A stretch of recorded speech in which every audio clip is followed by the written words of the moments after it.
Olá, seja bem-vindo aqui mais uma vez ao nosso programa. Nós estamos falando sobre um tema muito importante para a vida da igreja, buscado por muitos, talvez rejeitado por alguns também, mas extremamente necessário para nós que vivemos dias muito difíceis, que a gente pede a Deus para que Ele avive a sua obra no decorrer dos nossos dias, que tenha misericórdia de nós e que fortaleça a sua igreja. Para conversar com a gente hoje, eu tenho mais um pastor aqui, auxiliar da primeira igreja presbiteriana aqui de Valadares, pastor Marcos Vinícius, e nós vamos falar sobre um texto muito bonito, que é o de Abacuque no capítulo 3, mas que as pessoas só lembram do ainda que a figueira não floresça. Mas eles esquecem de ler o capítulo 1, tem uma sentença muito dura e que o profeta primeiro tem que chorar muito antes de chegar no final e falar assim, ainda que a figueira não floresça, eu todavia vou me alegrar em ti. Falar isso no final não é uma coisa tão simples como cantar isso numa música ou usar isso de qualquer maneira. Tem todo um contexto por trás disso. E eu gosto muito dos profetas menores porque eles parecem que estão aqui conosco, né? E eles parecem que estão anunciando uma mensagem muito atual para nós, onde as pessoas querem esse final da história, mas não quer passar pelo lamento, arrependimento que Deus está pedindo do seu povo, até o ponto que ele diz, que é o nosso texto de hoje, Abacuque 3, versículo 2, tenho ouvido, ó Senhor, as tuas declarações, que vem desde o capítulo 1, e me sinto alarmado. E vem o pedido, aviva a tua obra, ó Senhor. O que isso significa aqui dentro do livro de Abacuque? Pois é, né, João? É importante a gente ler o livro como um todo, né? Uma das coisas que eu sempre gosto de dizer é que às vezes a gente pega trechos de um livro, de uma epístola, mas é sempre bom a gente considerar a luz do contexto geral daquele livro, né? E o Fernandinho popularizou muito bem essa música aí, esse final, a galera gosta de cantar. Mas, de fato, para poder chegar ao ponto de dizer ainda que... Então, perceba, o simples fato desse ainda que significa que tem alguma coisa por trás acontecendo. Ó. Mesmo que não chegue ao ponto da figueira florescer, isso é uma coisa natural. Você espera que a figueira floresça. Você espera que a vide dê o seu fruto. Mas por que Abacuque vai dizer, olha, ainda que isso não aconteça? E aí a gente volta, como você falou, no capítulo 1, que é um lamento, é uma sentença que Abacuque tem que carregar, que é o seguinte, ele é um profeta que vai pedir a Deus para fazer algo, porque o povo estava desobedecendo e alguma coisa precisava ser feita. E Deus olha para Abacuque e fala, tá bom, vou levantar os caldeus então, eu vou trazer a Babilônia, eles vão arrasar com vocês. E talvez não era a resposta esperada a princípio por Abacuque. É possível que ele queria realmente um arrependimento, uma conversão ali no coração do povo, mas o método que Deus usou é levantar os inimigos de Israel para poderem ir ali e puni-los de alguma maneira. E no meio de toda essa revelação, essa sentença que Deus dá, é curioso que no capítulo 2, Abacuque declara que o justo vive pela fé. Então, ou seja, eu preciso crer em Deus ainda que ele tome caminhos que a princípio não eram aquilo que eu imaginava. E é curioso porque a gente pede às vezes por avivamento e a gente tem falado, né, ao longo dos programas aí que o avivamento é um arrependimento de fato, um lamento, um choro pelo pecado, mas muitas vezes a maneira como Deus faz um avivamento é, para usar um português mais popular, apertar o calo. É Deus mostrar para nós, né, por meio de aflições e castigos que, como um pai amoroso, ele inflige sobre nós, que nós estamos no caminho errado e é necessário haver arrependimento. Então, até Abacuque chegar a esse pedido, Deus tinha dado para ele já uma sentença muito pesada de suportar. E é Deus falando, olha, eu vou trazer os caldeus e eu vou trazer sobre vocês e vai haver uma destruição, vai haver um peso em Israel por conta da maldade do coração de vocês. E é curioso que nesse texto que nós lemos, Abacuque fala assim, na tua ira, lembra-se da misericórdia, lembra-se da misericórdia. Ele né? fala isso logo em seguida, né? A vida no decorrer dos anos, e na ira que já Deus falou que já vai vir, lembra de ter misericórdia, nossa. Exatamente, porque imagina se é só a ira de Deus caindo, e isso parece ecoar o que acontece lá no Éden. Se a gente olhar bem ali para o relato da maldição que Deus aplica a Adão e Eva, A ordem qualquer, não comam do fruto. No dia que vocês comerem, vocês vão morrer. Então, era para Adão e Eva terem morrido imediatamente. Mas olha que curioso, a Adão é concedida a graça de sustentar vida. É no suor do rosto, a terra vai produzir cardos e abrolhos, mas você vai conquistar o pão. E a mulher é em meio a dores, mas ela pode gerar a vida. Então, é misericórdia mesclada de alguma maneira ali com a punição de Deus. Com juízo, né? Com o juízo. Isso vai percorrer o Antigo Testamento todo, né? Exatamente. O juízo se transformando em graça, né? O que até quebra aquela visão que as pessoas muitas vezes têm do Deus mau do Antigo Testamento, né? Que é só lei. Não, Deus é muito misericordioso e gracioso no Antigo Testamento. Óbvio, é o mesmo Deus, é a mesma revelação, né? Mas é curioso que parece que Abacuque se lembra disso. E ele quer dizer assim, olha, nessa ira do Senhor, por favor, se lembre da sua misericórdia, porque é o que nós podemos nos apegar, né? É como Jeremias, nas suas lamentações, ele vai dizer, eu quero trazer à memória o que me pode dar esperança, as misericórdias do Senhor, e são a causa de não sermos consumidos.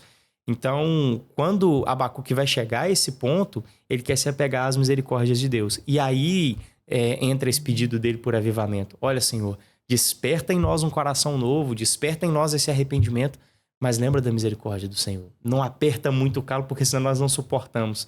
É como se fosse um pedido assim, né? O pedido de Abacuque. Sim, e ele fica... É muito interessante, eu me lembro, assim, de ler Abacuque pelas primeiras vezes, de pregar, e é interessante mesmo, né? Você está esperando uma outra resposta de Deus, e Deus fala assim, não, eu vou disciplinar vocês. E ele faz isso porque ele é um bom pai, porque ele quer que o seu povo se arrependa e se volte para ele. Uhum.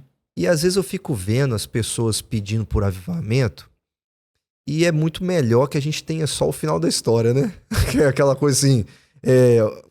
geralmente as pessoas pensam em avivamento assim, uma igreja super lotada, todo mundo é feliz, todo mundo é bonito, todo mundo fala a mesma língua. Mas chegar a esse ponto do ainda aqui pede muito de nós. Porque você pode perder tudo para poder viver esse avivamento.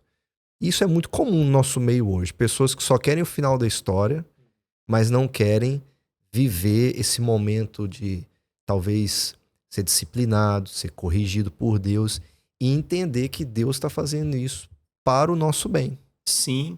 E na verdade, João, eu acho que a questão é... As pessoas, às vezes, elas confiam, né? O justo vive pela fé. Elas confiam no final da história. Ah, não, Deus está fazendo com que todas as coisas cooperem para o bem daqueles que amam a Ele. Mas e confiar que o método de Deus é o método ideal? Para tentar ilustrar de uma maneira contextual, é como se um filho chegasse para um pai e falasse assim, ô pai, eu tô viciado no celular e eu quero que o senhor me ajude. Aí o pai fala assim, tá bom, eu vou ligar para um assaltante para ele vir roubar seu celular e te tirar. Não é a resposta que o filho queria, mas é o que parece que acontece com Abacuque. Meu Deus, faça alguma coisa. Mas e confiar que a metodologia de Deus é levantar os caldeus? E confiar que a metodologia de Deus, às vezes, pode ser fazer a figueira não florescer. Eu acho curioso que Davi, por exemplo, quando Natã o confronta e ele vai orar arrependido, e ele ali se veste, né, de pano de saco, ele vai, enfim, gastar um tempo ali arrependido do seu pecado, Deus não restaura a saúde do seu filho. O filho de Davi morre. De alguma maneira, a punição de Deus permanece ali. Mas veja como o coração de Davi, em certa medida, é avivado por meio disso, né? Veja como Davi é transformado, é mudado, a vida dele é mudada por meio disso. Então, é a metodologia de Deus. E os meios, é o que você disse, às vezes as pessoas... elas não entendem que elas precisam viver os meios e os processos para que Deus faça com que elas cheguem aonde elas precisam chegar. Porque uma coisa é eu pedir a Deus que me dê um arrependimento sincero, às vezes, dos meus pecados. Mas por vezes, por vezes não sempre, na verdade, eu preciso confiar que Deus vai fazer com que eu trilhe caminhos que eu não imaginei. Por exemplo, às vezes eu sei que eu sou uma pessoa impaciente. E aí eu quero pedir a Deus que me dê paciência. E Ele me coloca mais e mais situações que me deixam impacientes. Parece que Deus quer tratar aquilo por meio da dor mesmo. Como o apóstolo Paulo, por exemplo, a gente poderia até pensar nisso também, do espinho na carne. Olha, por 3 vezes eu pedi a Deus que removesse, mas qual que é a resposta de Deus para Paulo? O meu poder se aperfeiçoa na sua fraqueza. Então, assim, a metodologia que Deus usa, ela também é santa e perfeita. Não apenas o fim da história, né?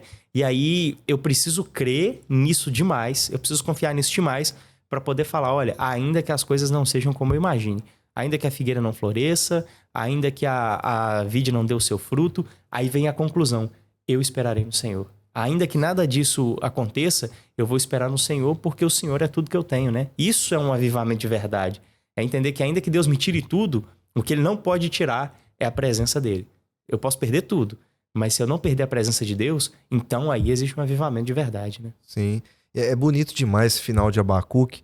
Eu lembro, eu tô vendo aqui o versículo 16, ele fala assim: ouviu e o meu íntimo se comoveu, a sua voz tremeram os meus lábios, entrou a podridão nos meus ossos, os joelhos me vacilaram, pois em silêncio devo esperar o dia da angústia que virá contra o povo que nos acomete. Aí que ele vai, ainda que.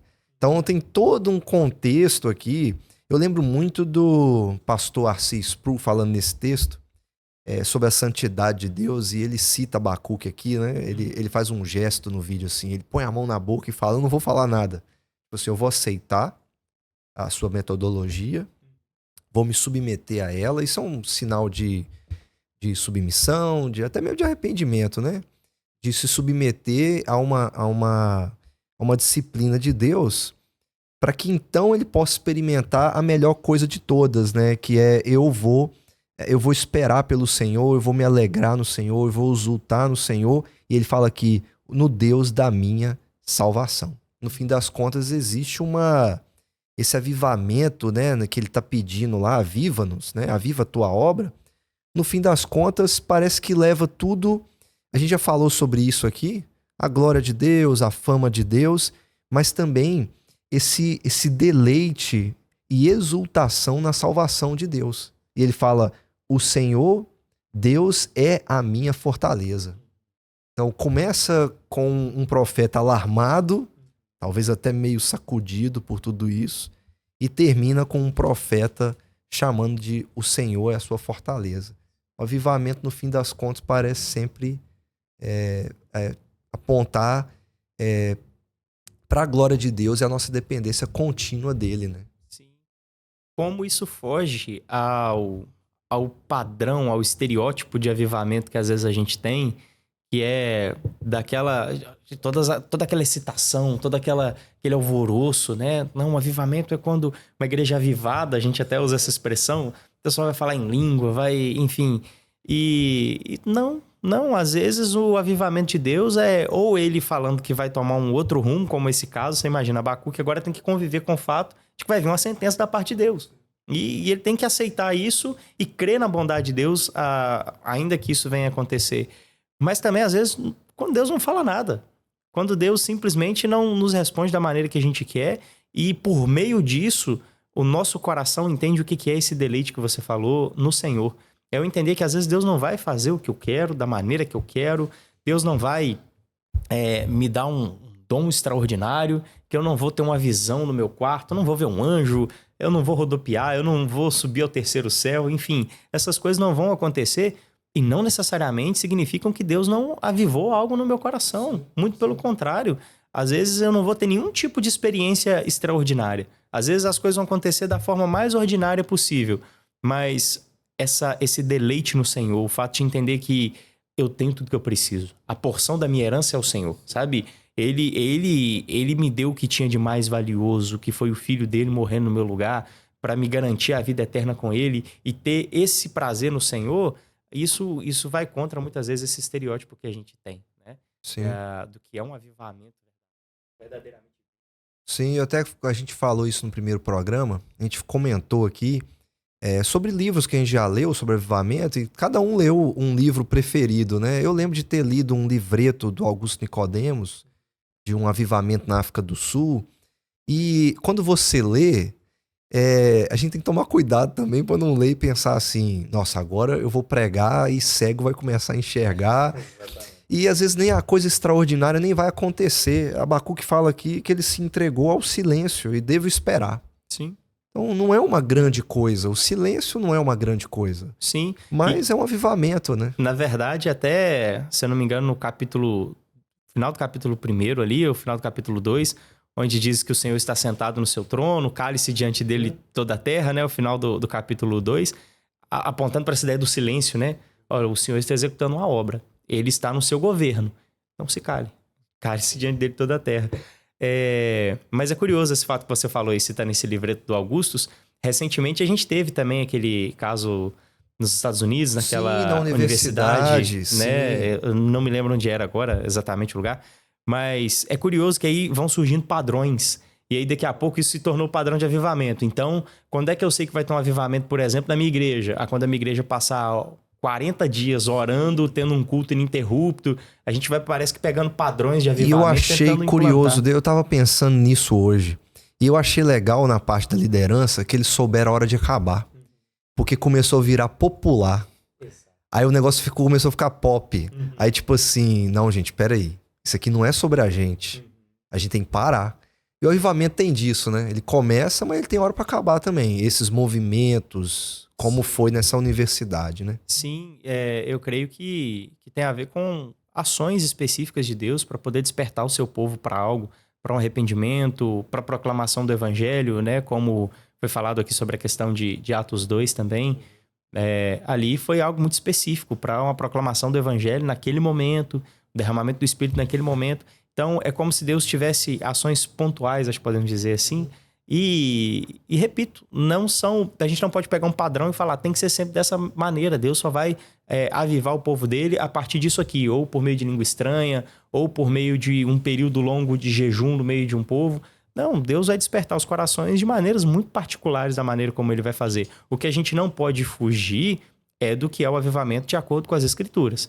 A gente precisa... O padrão é esse, né? O padrão é a gente olhar para a Bíblia, ver o que Deus fez ao longo da história, ver quais são os padrões ali estabelecidos e aí ler esses avivamentos que vão acontecendo ao longo da história a partir da ótica bíblica. Então, por exemplo, como é que eu sei se o que aconteceu na universidade foi um avivamento de fato ou não? Pegando e indo para lá, vendo simplesmente... Não, eu vou ver se aquilo está de acordo com a forma como Deus age ao longo das Escrituras, né? E aí eu posso dizer, não, pode ser que tenha algo verdadeiro acontecendo aqui. E é curioso você falar que o pessoal entendeu a hora de acabar, porque senão realmente vira um ponto quase que de encontro, né? É quase que um lugar de visitação. Nossa, vamos lá. E aí as pessoas pensam assim, eu vou lá, eu vou ver aquilo e eu vou sair avivado também. Só de chegar na porta já vai vir uma unção diferente. E teve gente que começou a fazer live, o pessoal começou a interromper, que aquilo não era uma coisa para aparecer. Aquilo era um momento que aconteceu e pensa no que pode ter gerado na vida desses alunos depois que saíram dali. O que eles não fizeram depois, e aí nesse silêncio que ninguém vê. Né? Aí é um ponto crucial, João. É o que vem depois. Porque se o avivamento acaba ali e as pessoas depois simplesmente voltam à vida normal e continuam com as mesmas práticas pecaminosas, continuam com as mesmas falhas em relação ao relacionamento com Deus, enfim... Então, que avivamento foi esse? Entende? Um avivamento, por mais que ele seja pontual, digamos assim, ele tem frutos duradouros. Então, Deus faz algo no coração para aquilo durar. É, de fato, trazer vida, né? É um avivamento. Então, que avivamento seria esse onde a pessoa ela recebe ali uma carga de energia, mas permanece morta, né? Então, assim, não, houve ali uma ressurreição, houve vida de fato. Então, quer ver se um avivamento ele foi de fato verdadeiro? Veja os frutos posteriores, né? Assim, eu falo, veja não no sentido de você julgar um avivamento alheio, mas pensando na minha vida, como é que eu sei que houve um avivamento? Quais são os frutos disso depois? O que Deus fez na minha vida? O que mudou? Quais foram as transformações? Para onde o meu coração foi depois que isso aconteceu? E aí, isso diz muita coisa acerca do que eu vivi também. Pensar, será que eu tô me arrependendo mais fácil agora? Exatamente. Será que eu tô me entregando mais à vontade de Deus? Será que eu perdoo mais? Será que eu estou chorando pelo meu pecado ou com medo da consequência dele? Né? Isso também tem uma série, o depois, ele é muito importante. Para você viver esse ainda aqui. E a gente poderia ficar aqui horas conversando sobre isso, mas sempre que eu posso eu aproveito uma oportunidade e a gente fala para muita gente, a gente não tem noção de onde isso chega. E talvez tenha alguém que está assistindo a gente que só quer o final da história. Uma palavra de encorajamento para essa pessoa, para ela não só ficar esperando o final, mas para ela viver esse processo aonde o avivamento vai levá-la a produzir esses frutos de justiça. Eu acho que é válido dizer que aquele que é o autor do final, ele sabe qual é o caminho para chegar naquele destino. Então, não adianta eu achar que o melhor caminho para eu chegar daqui até Belo Horizonte é pela Dutra. A Dutra não vai para Belo Horizonte. Eu vou ter que pegar a 381 com obras do jeito que ela é. Então, para que eu chegue no destino ideal, o caminho às vezes pode ser turbulento, mas existe aquele caminho para eu chegar. Deus não sabe apenas qual é o melhor caminho, mas ele sabe qual caminho é necessário para você e para sua vida. Então, confiar que Deus vai levar você até o local onde ele quer, para fazer de você a pessoa que ele quer, exige confiar que ele também sabe o caminho que vai ser trilhado para isso. O que você vai passar, o que você vai viver. E ainda que a figueira não floresça, saber que existe alegria plena no Senhor. Saber que ele é a nossa porção. Saber que existe vida eterna para aqueles que creem e que isso vai chegar um dia. E não importa quanto sofrimento eu vou ter que passar. Ou, para finalizar aqui citando Castelo Forte, de Martim Lutero, eu gosto muito do final dessa canção. Se temos de perder família, bens, prazer, se tudo se acabar e a morte enfim chegar, se esse for o meio do caminho, com ele reinaremos. Então isso é belíssimo. E confiar nisso é fazer o que diz Abacuque, que o apóstolo Paulo vai parafrasear lá na frente: o justo vive pela fé. E aí a gente chega no todavia, eu me alegrarei no Senhor, Deus da minha salvação. Obrigado, Deus abençoe e amém a tudo isso que nós falamos. E você que nos acompanhou até aqui, você não pode perder o nosso próximo programa, porque a gente ainda tem mais assuntos sobre avivamento. Que Deus te abençoe.